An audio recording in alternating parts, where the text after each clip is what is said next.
But EJ Bassette wanted to do more than just volunteer. What he did is he jumped off his climb up the corporate ladder so he could dedicate his life to making a difference for a lot of kids. And ABC 7's Harry Porterfield is here with his story. That's very, very true, Alan. The subject of our profile was born and raised in the Ida B. Wells housing complex. As a youngster growing up, he was exposed to the violent deaths of 20 friends. Ultimately, after college, he became a top salesman for Johnson & Johnson. But he gave it up to become a motivational speaker because he wanted to make a positive difference. That's why he is someone you should know. Some of you in this room want to be successful. I really believe you want what you say you want. But your actions are not following what you say you want. A business and finance class at Chicago Vocational High School. And 35-year-old EJ Bassette is doing what he feels he does best, motivating people. My message is that they need to stay away from drugs, that they can live their dreams if they set goals and priorities in their life to make their dreams happen. How many of you have had someone tell you in your face that you can't do what you want to do? I felt I could relate to him with a lot of stuff he was saying because it was something that had going on in my life that he was talking about. You have to believe in yourself first before you tell anybody what to do. Actually can relate to us and make us feel good about ourselves. Bassette's difficult years as a youngster growing up here in the Ida B. Wells development are chronicled in this book, a book he published himself in hardcover. There's an art to publishing because, of course, with computers, my wife is a computer engineer.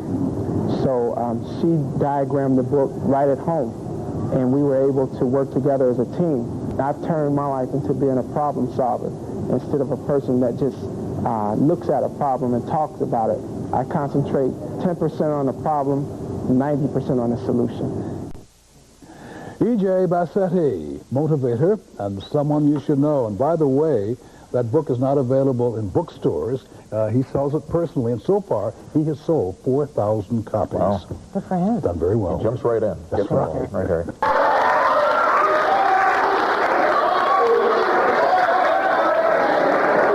First of all, I'd like to say it's an honor and a pleasure to be here today.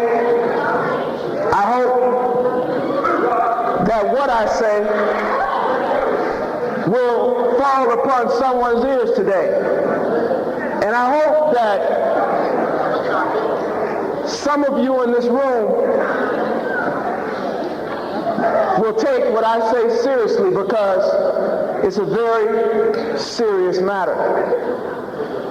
I was at a school recently, and one of the 8th grade teachers in the room, she said, "We need you to come out to speak to our young black men in 8th grade." She said in 1989, which was 7 years ago, she had 13 young black men in her classroom. Now, those young men would now be around the age of 20 years old. She said, "EJ, do you know where all 13 of those young men are today?" She said, "They're all dead." I looked at her and she said, "Whatever we can do, if it's one word, if it's one saying, if it's one expression, if we can say something to motivate our young people to understand that what's going on in their lives is very important to us, and we want to do something to give back to you." I used to work in corporate America. I was making over $75,000 a year. Had a new car every year that my company would give to me. I was one of the top salesmen in the country for one of the biggest companies in the world.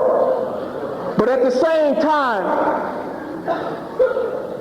if you have something to say, come on up and say it to me up here. If not, you can please be quiet for everyone else.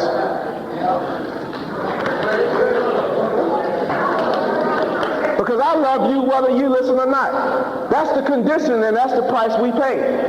Because we're here for you. And And like I said, somebody's going to learn something today. Where's the freshman at? Raise your hand. Freshmen in the class. All right. Where's the sophomores? All right. Juniors. Now who's running the school? Where's the seniors at?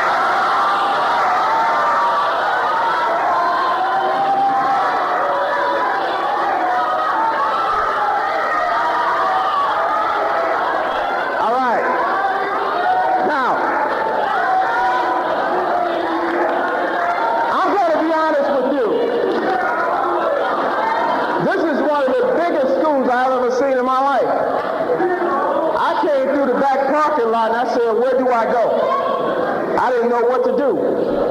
On the way here, I live in the south suburbs now, and I was driving in, and I drove all the way to 69th Street just listening to the radio before I realized, I said, this school is on 87th Street. I had to turn all the way back around to come back. When I was coming up as a kid, growing up in Ida B. Wells projects, now there are some of you, how many of you have had a best friend in your life? Someone that you kicked it with at some point. That's almost all of you, and some of you who don't have them, I just feel bad for you. You don't have a friend. My best friend, his name is Ray. Now I met Ray when we were in preschool together. Now when we were in preschool, in our school at Doolittle on 35th and Rose, our teacher would always say to us, get around the circle, and then she would say, on 3, you can go play with any toy that you wanted to in the classroom. Now you all remember this when you used to play with the toys. One day, I always prided myself on getting to the sandbox that was in our classroom.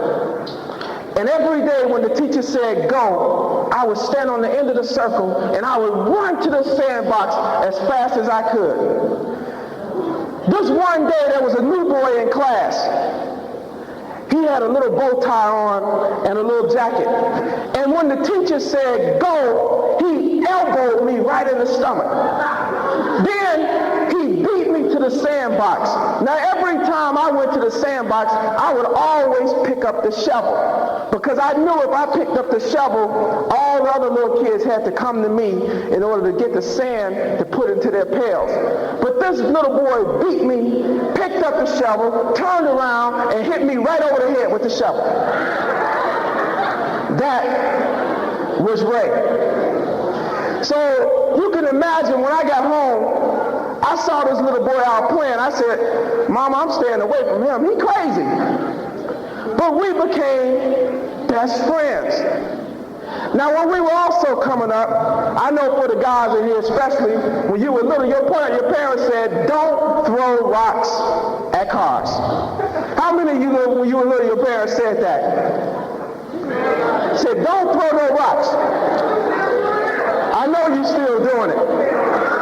Some of you got rock heads, so I know you're throwing some around. Now, my mother and father said, don't throw rocks. And we were still only 5 years old, and Ray had this good idea. He said, let's go to the corner, and instead of throwing rocks at the cars, we'll just throw rocks in front of the cars. So I looked around, I didn't see my father. So I said, all right, man, let's go. We went on to the corner, and Ray picked up a rock. Now, we were so small, he picked up a rock and he threw it. It could barely reach the street. So he had another good idea. He said, let's go to the stop sign. When the cars stop, we'll throw the rocks over the cars. I looked around again. I said, oh, man, I don't know. Come on, man. And we went to the corner, stop sign, and we started. And Ray picked up a rock, and he threw it as hard as he could. and it hit this man's window. Bam! Now this man jumped out of his car, and you can imagine Ray's eyes popped out like a cartoon character. He started running, and this man started chasing him. Now we were so small, we only lived from about, say, this wall to that wall. But Ray ran around our entire building. And now when something happened where we grew up, 300 people would come out of everywhere. They would come out of the walls, the sewers, the windows to see what was going on. So Ray was running, this man was chasing him, and these 300 kids was chasing after Ray, and I was chasing behind all of them. I said, my boy in trouble. Now when he got home, those 300 friends that we had already told on him. Now Ray's father had this deep voice, and if there was one thing Ray was afraid of, it was his father. Ray! And his father would say, when he did that, he would run. Now his father grabbed him by the seat of his pants, and he flung him up to the second floor window. And while Ray was flying up there, you know what he said? EJ was with me. I said, oh man, I gotta get home. Excuse me? I'm listening.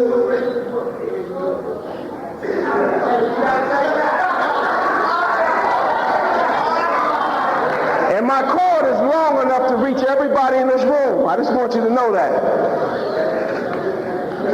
Now,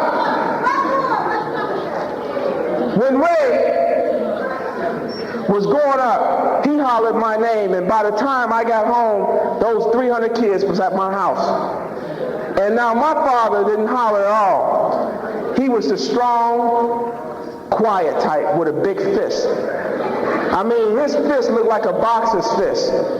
And before I could say anything, Ray, my father, hauled off and hit me right across the face. Now, even though we were small, I knew at that point that one of my influences was not my parents. I had already knew that at that point, one of my influences was Ray, my friend. See, by the time we were in third grade, Ray started talking about his dreams and his goals. How many of you want to be successful? Raise your hand. It's something that you want to do and you want to be successful at. Most of us have those dreams and desires of doing something great and being significant in somewhat part of our lifetime. When Ray was 8 years old, he said he was going to write a book. He said this book was going to be called From Ghetto to Glory. He said in this book, he was going to be a baseball player. And he said, EJ, in this book, you're going to be a football player. In this book, he said we were going to be rich and wealthy and have all these wonderful things. But at the same time that Ray talked about these dreams, we were growing up in Ida B. Wells. See, one day when we were standing on Ray's porch, he looked down and he saw this man walking through the neighborhood. When I looked at the man, Ray said that this was the same man that had murdered his cousin.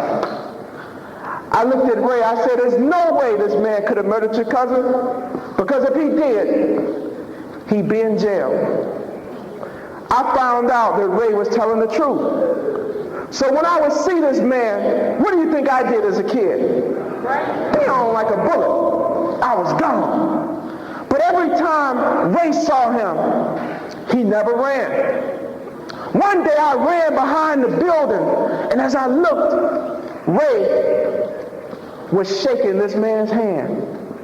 How could he shake the same man's hand that had murdered someone in his family? I couldn't understand that as a kid. One friend ran and one friend stayed. But at the same time, he still talked about his dream. He still talked about making it out. As we started to get older, the violence in the area started to become greater and greater. We started seeing friends kill friends, family kill family. And as we started to get older, by the time we were in 7th grade, Ray had started changing a little bit. Now, when you were younger, you know you had friends that right now you don't even speak to anymore. Anybody got people in their life like that? Who you used to be real cool with them. Some of them may be sitting next to you right now. Every time you get away from them, you say, girl, I hate her. Those. There you go. I get a testimony right there. All right. Settle down. Now, one day, Ray had started changing. I didn't see him anymore around the house after school. He wasn't playing basketball and football with us no more. And one day I heard the rumor was that he had even joined the gang. Now, I didn't know it to be true until one day I was at the store. See, when I was coming up, I'm the youngest of 9 kids. Now, we were always broke as kids. I mean, I never had no money. I used to go to my mother in tears. I said, Mama, can I please just give me something so I can go to the candy store with the other kids? Now, when I was younger, too, girls used to always say, you just so ugly. They say, look at you. I had these big old long teeth in my mouth, and I could never close my mouth. I mean, my teeth used to be all the way down to my navel. And they used to call me beaver teeth when I was young. Here we come again. Look at him. And I just stand there, my teeth just hanging out my mouth. They say, why don't you close your mouth? You know, I try to get my little game going, my little Mac on. Girl say, you so ugly. Your tooth is all brown and stuff. Your breath stinking. Now, never had no money. I mean, but one day I found some money in my older brother's pocket and decided to go to the store. And when I got there, Ray walked up to me, and he had 3 other people with him. They stepped back, and Ray stepped up. And before I could speak, my boy just hauled off, bam, right between the eyes. You know those Tweety birds you see in the cartoon? I saw those babies that day. Now, you know how it is when your boy or your girl do something to you. You go, man, if it wasn't you, I'd get you. But I really didn't want to get beat up by the other 3. So I walked it off. You know, I was like, yeah, okay, he got me, you know. Had that hickey inside my head. About 3 weeks later, I was coming out of the school, and Ray was standing by the door, and he wouldn't leave out. I wasn't talking to him anymore. Should I have been? I don't think so. And when I walked by him and went out, there was about 15 guys out there waiting for him. And they said, if your boy come out, we're going to kill him. I remember going back into school, and I took Ray out of the back door, and I took him home. And then he transferred from the grade school. And I learned another lesson at that time. See, the people he was trying to impress was the ones that was going to turn against him. The ones that he thought was his friends, who he was willing to go against his best friend, his lifelong friend for, was the ones that turned their back when it was time for them to deliver. By the time we were in 8th grade, I wanted to go to Lindblom on 61st and Walcott. 61st, 6130 South Walcott. I'm sorry. I just knew the school that I went to. When I wanted to go there, I had a lot of friends that went here. I had a lot of friends that went to Wendell Phillips. I had a lot of friends that went to a lot of different schools. I wanted to go there because my older brother had went there. And I remember taking the test to go there. And when I took the test, I passed it. And I went to my grade school principal and I told her that I had just taken this test. And she said, EJ, she said, look, Bassette, you don't need to go to Lindblom. She said, those people want to make it and want to succeed. You stay right here in the projects and you go to school here because you won't make it there. You're not serious. See, I was a class clown when I was in school, always getting in trouble. Girls would always call me a freak for some reason. You so freaky. I was trying to touch somebody. Oh, ugly looking self. They see me, they walk along the locker like this. Here he come again.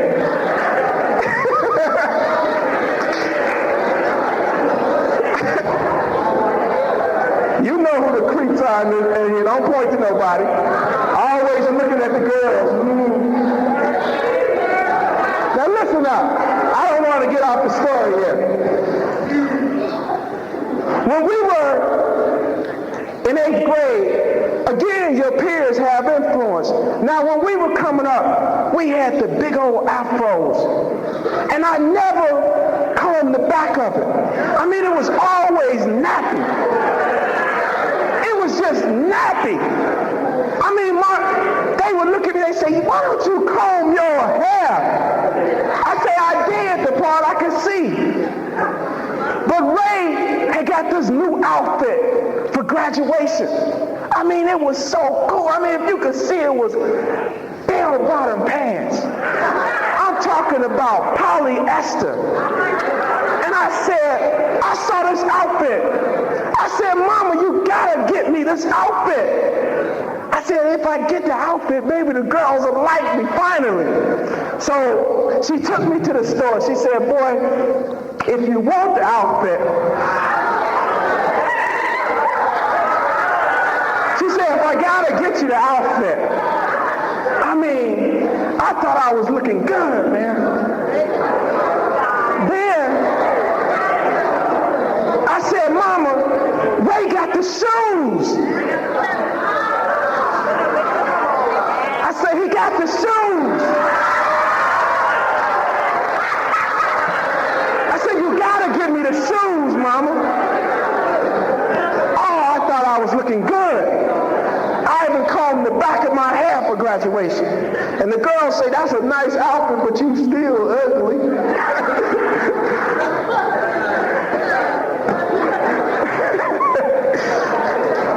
I had it going on.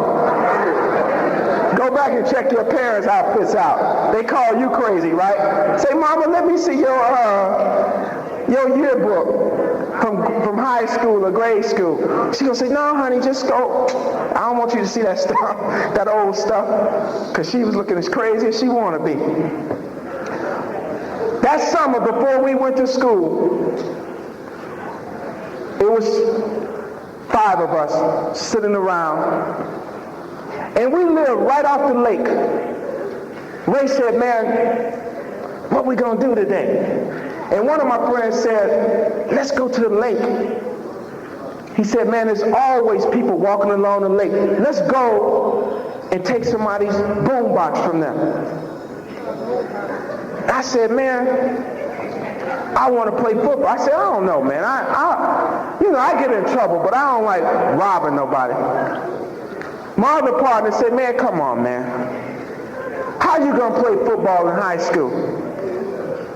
Your hair bigger than you are. You ain't got a muscle in your body.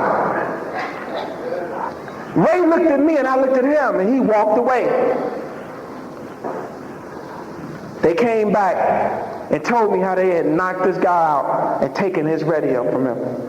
The next day they said, all we're gonna do is take a rim from a car. It was so simple. I mean, if you could have been there, just some 13 and 14-year-olds. What's a rim off a car?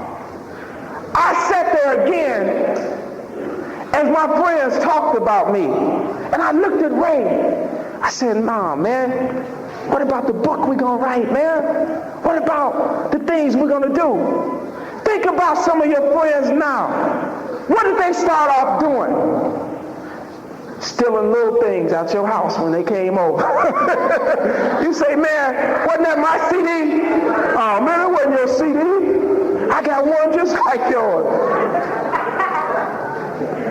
Taking your socks out of your drawer, wearing them. Some of your friends wearing your underwear, and you don't even know.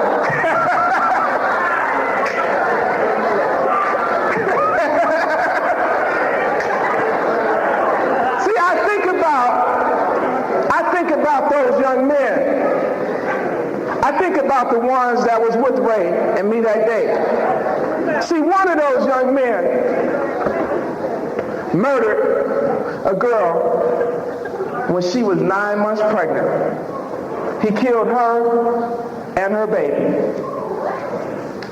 One of the young men that was with us that day who took that radio, he's in jail for life. The second young man that was with us that day, he shot a baby in a drive-by shooting. He's not up for parole until the year 2005. The third young man that was with us that day was beat so bad, he has permanent brain damage.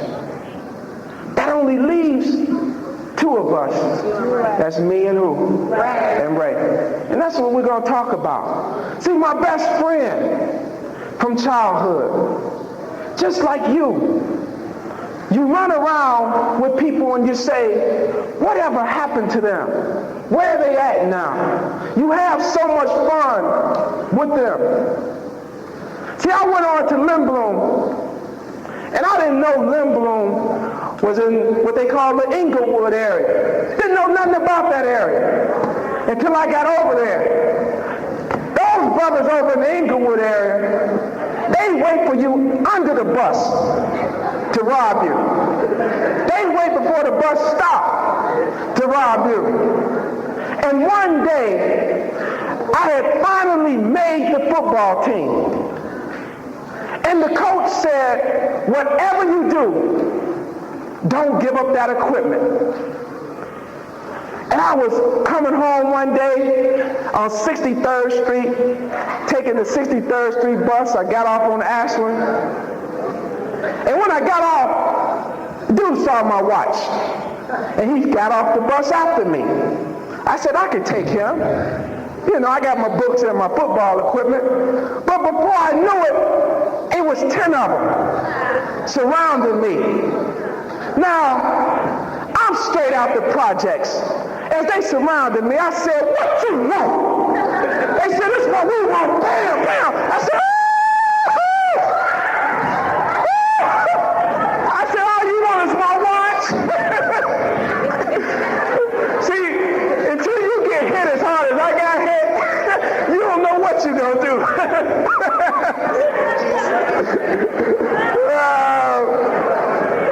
I mean, there was snot wrapped all around my face. I was looking for that helmet just to put my head in it so I wouldn't get hit no more. I came home in bad shape. And I came home and I asked Ray, I said, Ray, I ain't gonna deal with this, man. I said, I know your father got a gun. I need it. He went, stole his father's gun from me. Now his father had an old World War II gun. It was about this long. I stuck it in my pants and I was walking around like this. Then I said, nah, man. I said, because if I have it, I might use it. And I made a choice.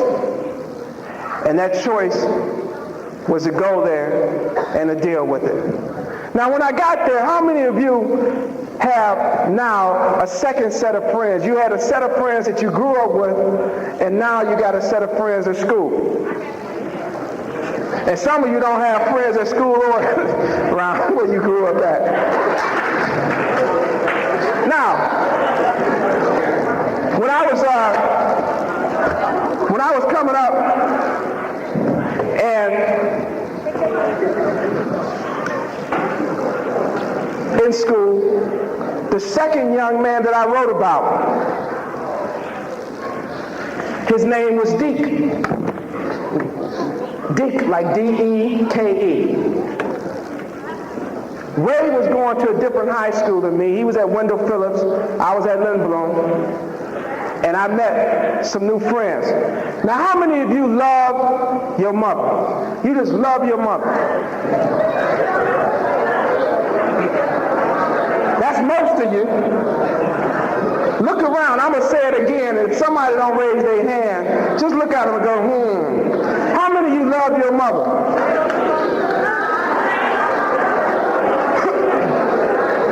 Because some hands didn't go up. Now, my mother had 9 children, and she only wanted 2. So you can imagine what she felt about number 9. People would always tell me, they say, man, you so bad, you gonna run your mama away. You heard that before. You little hard-headed. Some of you still hard. Still acting like little kids in the auditorium, talking out loud. Got to show off. It's got to be the clown, because you think that's what you're supposed to be. You want to be stupid. And guess what? You are. Now, when I was a sophomore in high school, my mother, who I love dearly, had said that she had enough, that she had raised her children, and that she had enough. One day I came home from school and my father said that my mother had left. And I said, what do you mean she left? He said, she's gone. She said she's not coming back. One day, Ray saw my mother, and he said, man, your mother, I saw her shopping. He said, if you go down to the shopping center, it's called Lake Meadows on 35th Street. And he said, if you go down there, you may catch her or you may see her. And when I got down there, she was there going through the line. And I said, if I go over and speak to her, talking to myself, maybe I can convince her to come back. And when I went over to speak to her, she looked at me and she said, you're not my son. So we'll tell your story, and then you can tell how you're going to hit your mother, because I would never touch my mother. I'm sorry. I wouldn't touch my mother. Well, that's your opinion. That's your opinion. One day, you hopefully, God will give you that choice to hit your mother. Now, listen up. And I really, believe me, I speak in prisons, I speak in schools, I've talked to murderers, I've talked to brothers that's in prison that say, man, I didn't know it was going to be like this. Because see, part of it is that, and what you need to understand is that it's life lessons that we're trying to teach you. And that if you learn, fine. But if you don't, fine. Because that's all someone can do for you. And I'm giving them a chance to come in right quick. How many of you are enjoying this so far? Thank you. Now, where was I at? Your mother. My mother. Okay. When I saw her, of course I was hurt. I was devastated because just like you, this is your mother. Sure, you're angry. Sure. But there's some of you in this room right now. See, those of us that are adults, we know why some of you scream out. Because you're angry. Some of you scream out because, just like me, you think that's the right thing to do and the right way to be. Some of you, honestly, have not had a person come into your life to just tell you what to do to make it. I know when I was a sophomore and a junior, I didn't have that person come into my life to say, hey, this is how you make it in this world. This is how you make it in this world. One day, about 3 months after that, I found out where my mother lived. And so I would go to the apartment that she lived in. I hated school. I hated life. I had felt that I was responsible for my mother leaving. And one day I took my best friend, the one person that I felt I could talk to. I said, man, I know you don't know what happened to my mother. A lot of people thought my mother had died and didn't know because she wasn't around anymore. I was hurt. I was embarrassed. And I said, I'm going to take you to where she lived. Today I'm going to ask her to come home. And I went to her apartment. And at her apartment, I sat on the stairs. And I said, I'm going to go and ask her. And I finally knocked on the door. And she opened it. And I said, Mom, I love you. I want you to come back. She said, I can't come back. And you're not my son. And she slammed the door. See, you have to make decisions for yourself. I can sit and tell you what I did. What I did was I reached deep down inside of me. I said that I was going to drop out of school. I said, I don't like this school anyway. I'm going back to the hood where I belong. I became mean and evil and vindictive to most people that I knew. I was angry. But at the same time, another friend, a young man named Deke, who I told you about, came. He was in my sophomore auto shop class. No one ever wanted to come down to 35th Street. Nobody ever likes to visit the low end. So if you don't bring them, they ain't coming. One day, this sophomore was on 35th and King Drive, and he said, what you doing, man? He called me on the phone. It was a Saturday afternoon. I said, I'm just sitting around, you know, looking at TV. He said, you got some eggs in your refrigerator? I said, eggs? Who is this? Oh, man, it's D from school. Didn't even know the dude. I went in and looked. I said, yeah, I got some eggs. Got back on the phone. He said, you got some milk? I said, yeah. He said, man, I'm up at the store. I'm going to bring some bread, and we're going to cook some food. Now I'm 15, right? I'm wondering why he even calling me. He comes. He said, how do I get to your house? I say, man, you take the 35th Street bus down to College Grove. You take the College Grove to 37. I'll meet you at the corner. And when he got there, he came over and we started cooking this food. And we started burning this food up. I mean, the house almost burned up. And we sat there and we ate this food. And he said, you know what? I know there's something wrong with you. He said, I don't know what it is. He said, but I want you to know I'm your friend. See, my own family has split in half. My own brother wasn't speaking to me anymore. My own mother wasn't speaking to me anymore. But sometimes when that happens, you'll find someone else in your life that will come to you. It may be a friend. It may be a family member. But they'll come to you right when you need someone. Another thing that we did at Lindblom, I was robbed at gunpoint or knife point 8 times when I was there. One day, God put a gun in my head and said that he was going to kill me for my bus fare.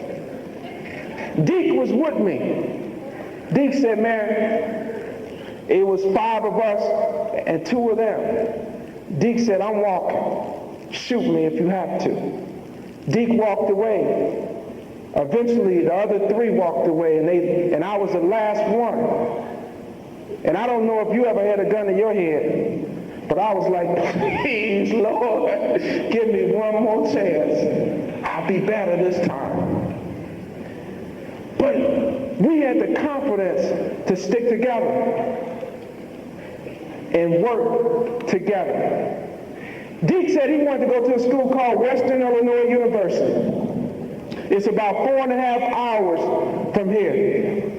But while we were in school, a strange thing happened when we was in high school. See, we let our egos and our reputation get ahead of us. We started running around the school, cussing women out, talking about everybody, fighting people. And as we started doing that, we started making enemies within the school that we were in. I went on and became the captain of the football team. We lost our double homecoming to CVS my senior year. Matter of fact, you all beat us every year I was there. God. Now, my senior year, I had finally become the captain of the football team. I mean, you should have saw me. Had cut my fro down, started combing it out. The cheerleaders would say, EJ, he's my man. If he can't do it, nobody can. And then they say, but you still ugly.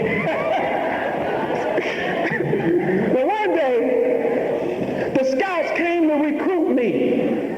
Ray was playing baseball, I was playing football, and Deke was playing football. They said, before we recruit you to college, we want to see your grades.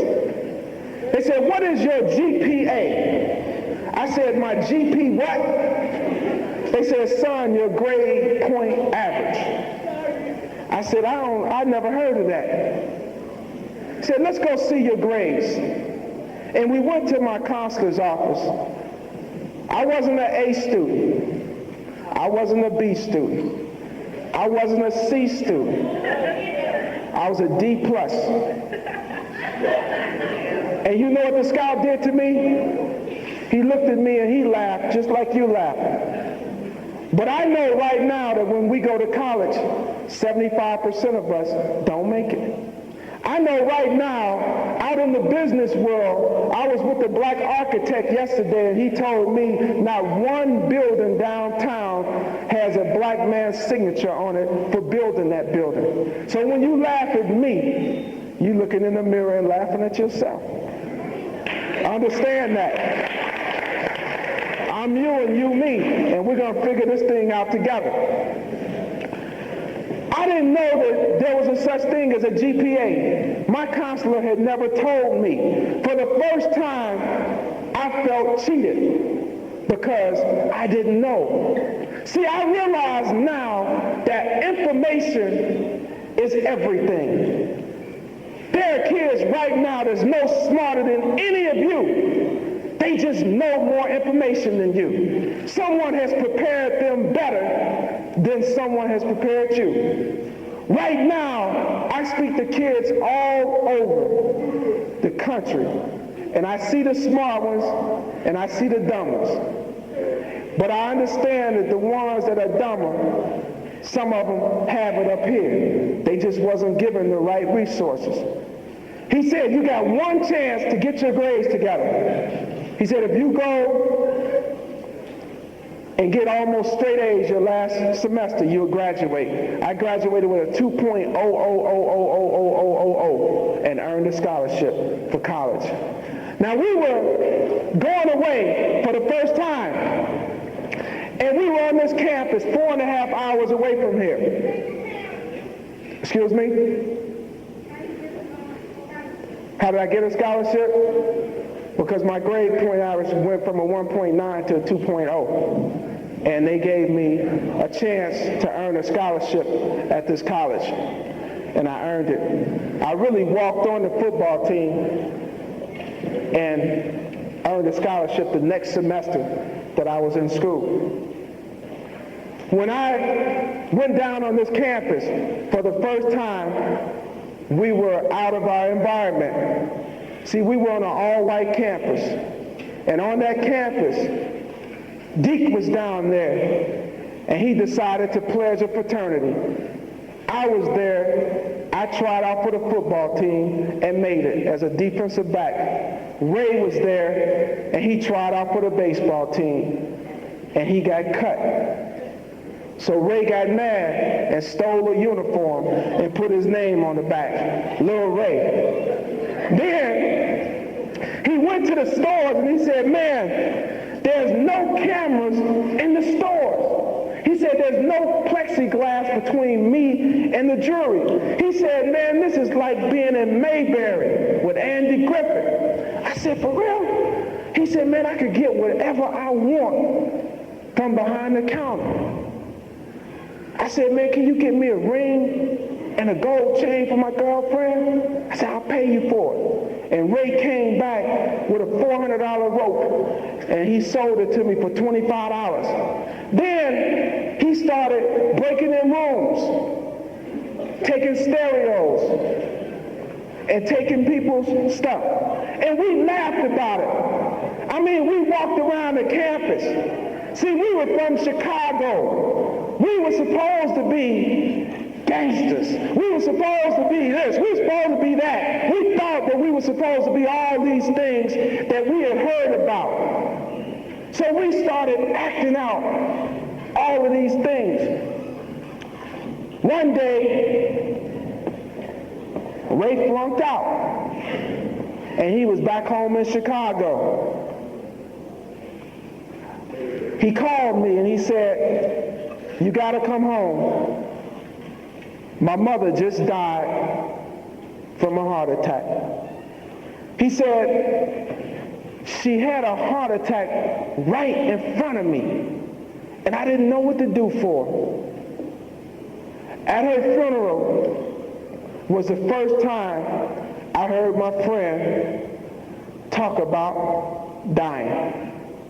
In the back of the funeral home, he said, you know, when my mother used to go to the shopping center and she used to come home with her grocery bags, I would drive right by her and not pick her up. I have my partners in the car and pretend like I didn't see her. He said all those years that she did everything for me, she never complained, and I never told my own mother that I loved her. He said now she's dead, and I didn't even know what to do when she was having her heart attack. I said, Ray, your mother loved you until the day she died. I found out later that Ray had taken his first hit of crack cocaine the night before she died.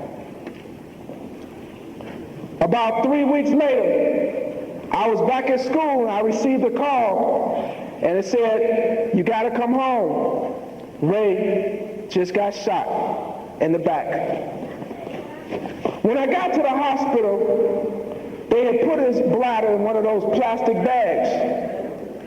I said, man, what were you doing? He said, I was walking, and some brothers tried to take me out. I found out that he was selling drugs. I was upset, and as I talked to him, I said, Ray, you're going to have to make a choice. See, Ray had lost that confidence, that self-esteem. He started buying into the fact that even though we were only 20 years old, he said that it was nothing that he wanted to live for. He wrote me a letter when I went back to school. He said, EJ, how good is your chance of playing professional football? I hope you go so I can remember my best friend. It reminds me of the book we want to write, Ghetto to Glory. I know you're coming home soon for Thanksgiving, and I'll be glad to see you because life is slipping away. I'm having so many problems, but I'm young and I'm strong.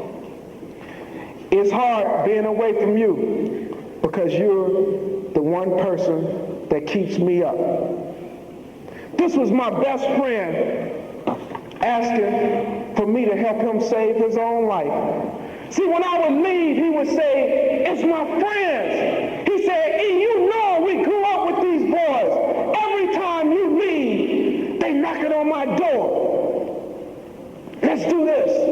Let's get high. I said, Ray, you don't have to be with them.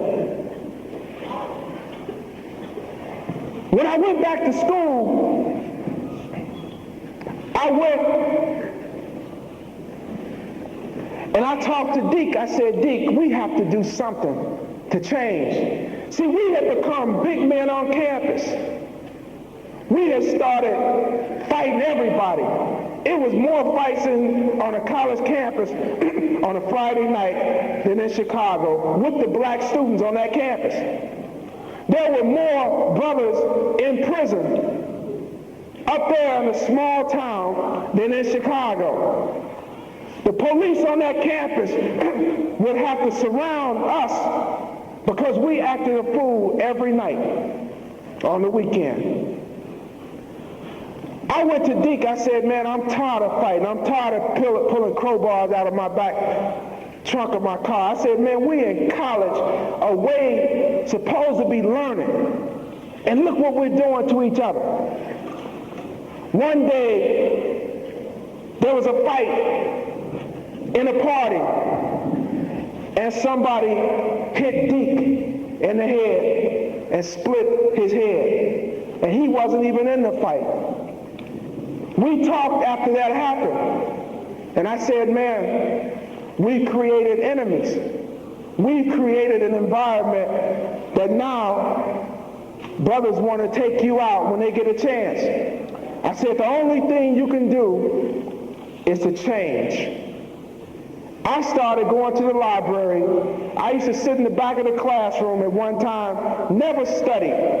I had learned how to cheat so well in my classes. See, when you're in college, your class may be as big as this room and have as many people in it as in this room. And I would sit in that class all the way in the back and fall asleep.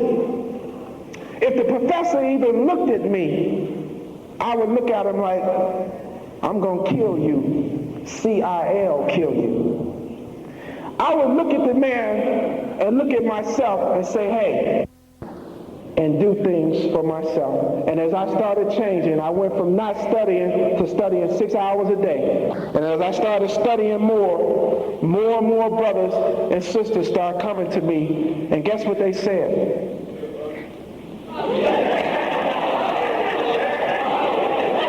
You know, and like I said, anytime you want to come up here, then you can come up. Let him be himself. Because you're nothing but me 10 years ago, brother. So I don't mind. See, I'm here because I love you unconditionally. And I'm doing very well right now financially, so I don't mind what you're saying because I get paid to be here. So you can waste your own time if you like. So that's all I got to say about that.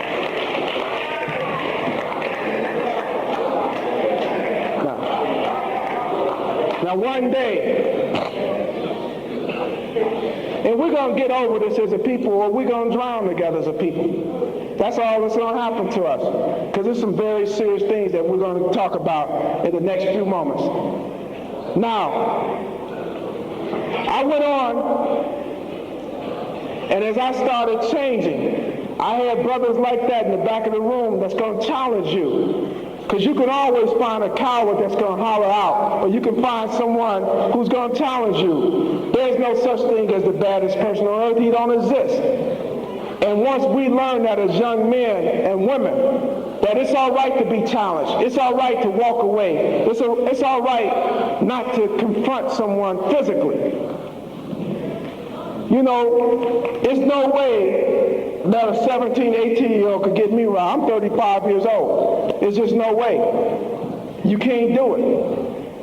If my 3 kids at home can't get me riled, brother, you can't do it. Because I could have a kid your age. So I already know that. So it ain't no thing.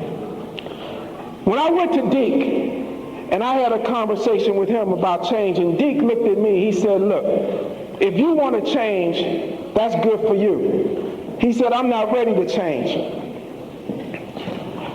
One day, someone called me or came to my apartment, and they said, EJ, I have some news to tell you. I think Deke just got stabbed on the campus. When I went to the police station, all the black students on the campus were in there, and I'll tell you in a minute. The police pulled me to the side. They said, we know you and him are best friends. We want you to call home to Chicago so his parents can know. When I called home, his grandmother answered the phone. Now, Deke is the youngest of 3 children. He was the youngest boy, and he has 2 older brothers.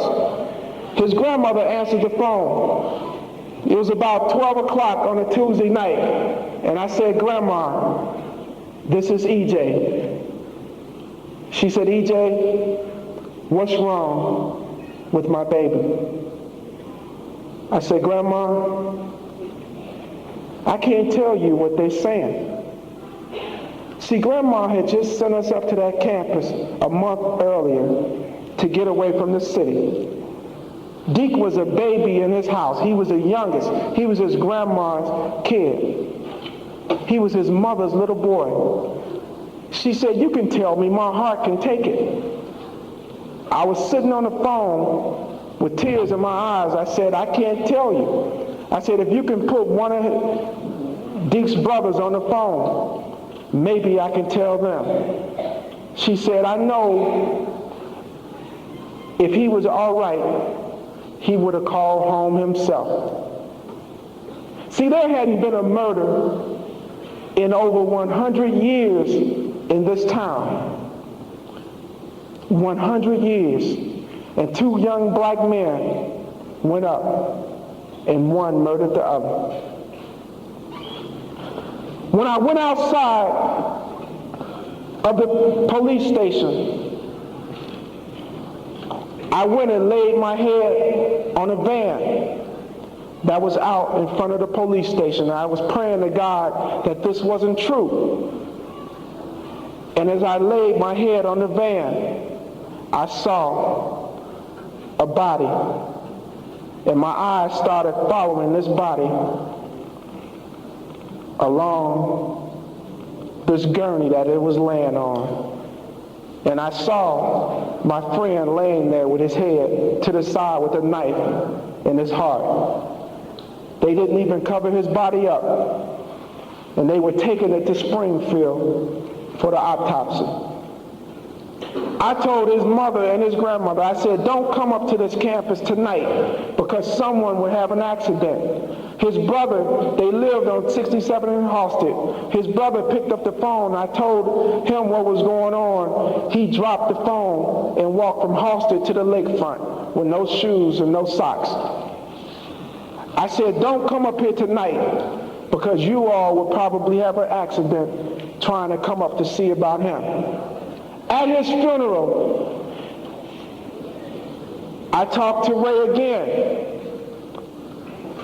It was so many people at Deke's funeral that they couldn't fit into the church.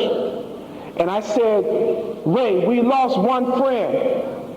I don't want to lose another one. Ray said, I'm not going to die like Deke died. I went on and I graduated from college. And I met my college sweetheart on that campus. We got married and had 3 children. As I became successful in business, I never forgot what Deke did for me. I never forgot how he came to my house when I needed him. I never forgot that I wasn't there when he was murdered. I never forgot that he was one of the best friends that I ever had. I never forgot all the things we did in high school together. I never forgot all the things we did in college. And as I thought about those things, it started driving me to be successful. See, you take your problems and you turn them around to make yourself successful with your problems. We all have them. But what are you going to do with your problems? One day, I had won a sales trip to Hawaii, and I took my wife. Then I won another trip to Europe. Then I won another trip to the Bahamas. And as we started traveling all over, people would call me and they say, man, if you don't come and get your boy Ray out of the projects, somebody's gonna kill him. I was coming home one day and I had my daughter on my lap, and I had moved out of the city. Not gonna lie, I live in the suburbs. I had my house, had my car. I said, if they want to kill each other, that's their problem. I don't care. I got mine. And that's what I was saying to myself. And as I started saying that, someone called and said, man, you gotta come and get Ray. Because if you don't, you're the only person he listened to, EJ. So I said, all right. I had my daughter, I said, I'm gonna be right down there. And I came from the suburbs to 37th Street. I still had my suit on after work. And when I got down there, 300 people were out. Something was going on. And somebody hollered out that somebody was going to die. I said, I wonder who they talking about. Then he hollered out, you don't belong down here no more. So I said, man, sound like me. Then he bumped into me, a friend that I had grown up with. And he backed up off me, and he pulled his coat back, and there was a .38 revolver in his belt. I said, man, this dude's ready to shoot me. So I looked down for a stick, a rock, a piece of dirt. Couldn't find nothing. So I said, man, I gotta go for what I know. Shoot me. Because if you don't shoot me now, you're gonna see me. I took out running so fast, I tell you what. I would have outran a bullet that day. And as I ran, I jumped over a 6-foot fence like I was Superman. I mean, I was gone. I ran 2 blocks to my car, I jumped in it, and I sped away from there. And I said, I ain't never coming back trying to save anybody. And I called Ray one day and I said, Ray, I'm not gonna lose my life if you're not willing to save your own. That's the decision you're gonna have to make. See, some of you in this room, you're gonna be crying at somebody else's funeral because they're looking for you and they're gonna shoot your friend. Somebody, and I'm not saying anybody in here, because I would never want that to happen. But you have to check out who you're talking to. I want you to look at the person on your left and right and say, hey, don't get me in no trouble. Just look at him and tell him that.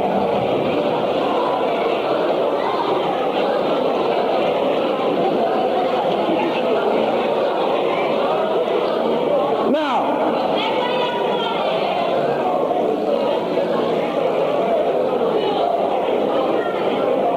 as we wrap it up, I'll tell you in a minute.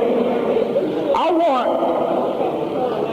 all the young ladies to stand up for me, all the beautiful young ladies. If you ugly, just sit on down.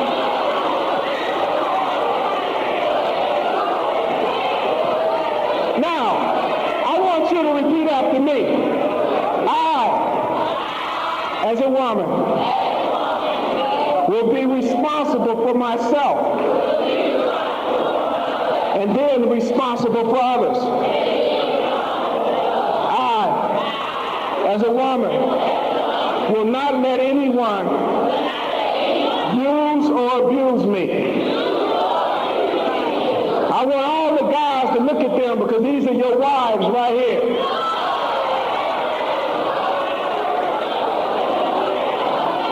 Now,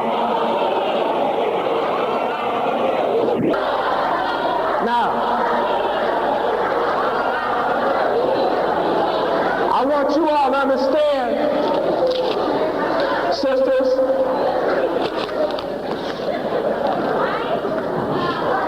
I have a beautiful woman, and I'll show you my family later, but my wife of 11 years and my 3 children.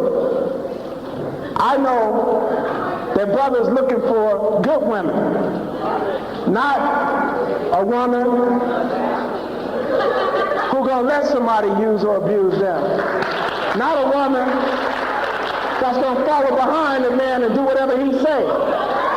Not a woman that's gonna get pregnant every time he look up. Not a woman that wanna be on welfare. Not a woman that don't want to use her mind as well as her body. That's what a brother's looking for. I want all the real men to stand up. I want real men.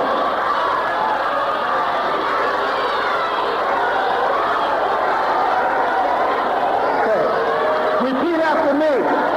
Now, I, as a man, will be responsible for myself and then responsible for others. I, as a man, will raise a nation of young black men. I will always do my best. All right, you ladies look, 'cause these are your husbands right here. Now, all those girls who used to call me ugly, now they see me, they say, "Oh, he got a book out." Now they're talking about making a movie out of my book. I said they could make a movie if one thing happened. I play myself and Janet Jackson get to play my wife. That's the only way. But I want you young men to know that these sisters want a stay out of drugs type of brother, a get a job type of brother, a brother that can make a difference in his life and in the lives of others. I want you brothers to know that these sisters want brothers that's going to be responsible for their children when they have them.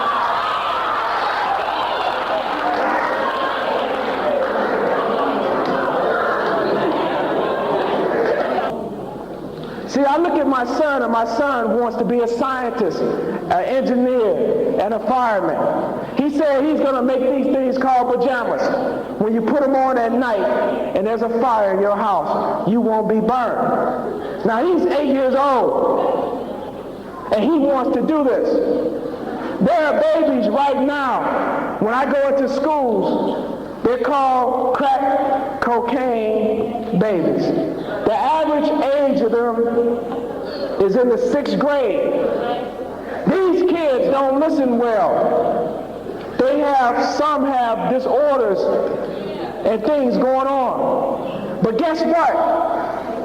In about 5 years, they're going to be running the street. And who they going to be looking for? Me and you. That's what you need to understand. That right now, as we grow older, there are going to always be people up under us that's going to be coming. And if we don't do something for you, how can we do something for them? That's what we need to understand. As we get going one day to end this up, my wife called me on the phone and she said, "Ray just got shot again." She said, "EJ, this time he was shot in the head." As I got to the hospital, again, I was coming from work. I had my suit on, and my best friend was being wheeled in on a gurney. I walked alongside of him, and I saw the blood coming out of his head, out of his mouth, and out of his nose. As I walked alongside of him, it felt as though it was slow motion. I could see him cringing because of the pain. When they took him to the room that they put him in, they said they couldn't operate on him because the bullet had already ripped through his brain. The doctor said if he lives, he'll be a vegetable. I went over and I started cleaning my best friend off with a piece of Kleenex. As I cleaned his body off, his brother walked in the room. See, his brother was becoming a police officer that night, and Ray was supposed to be at his graduation. Every day, I would come to the hospital to see Ray as he lay in a coma. like this.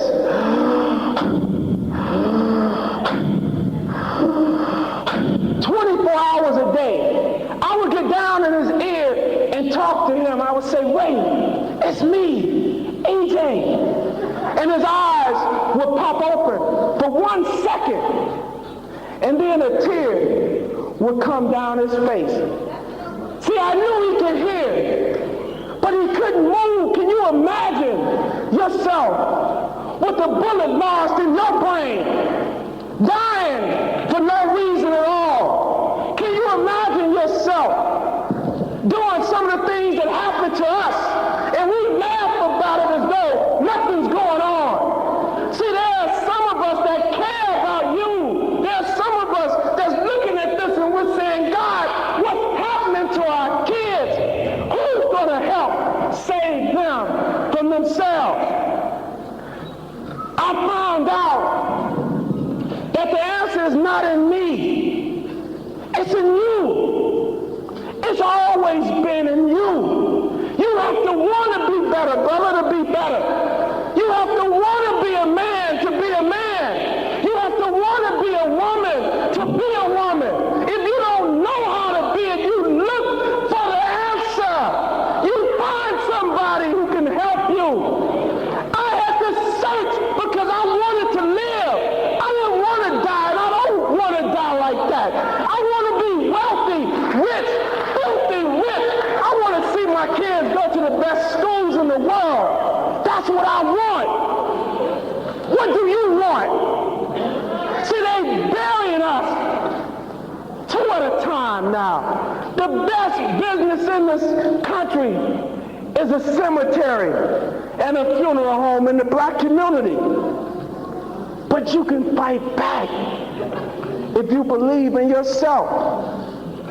I went on and wrote the book that Ray wanted to write. This is his son on the cover. He's in 6th grade now. All he wants to know is what happened to his father. He wants an answer. He looks at me and he says, what was my dad like? I wanted to record the history, even though it's not the way we wanted it to be. But it's here. What is your history? Who are you living for? See, Ray's dead. He ain't coming back. I go to the cemetery. All I can do is talk to the ground. I go to Deep Cemetery. I talk to the ground. They're not coming back. You only live once. It's your life. How many of you want to be like Ray? Raise your hand. Well, if I didn't think you wanted to be like him, start doing some of the things that you should be doing. 1, today, be present for the rest of the day. Don't talk about nobody's mama, sisters, talking about people. Try to change your attitude. Look for people in your life that can help you. See, we need some answers. I finally realized that I could be part of the solution. It took me years to realize that I didn't have to sit at home and do nothing, but I can get out and do something. See, I left my job and I started my own business. I wrote my own book and published it myself. Then I went out and started speaking to young people anywhere I could, wherever I could.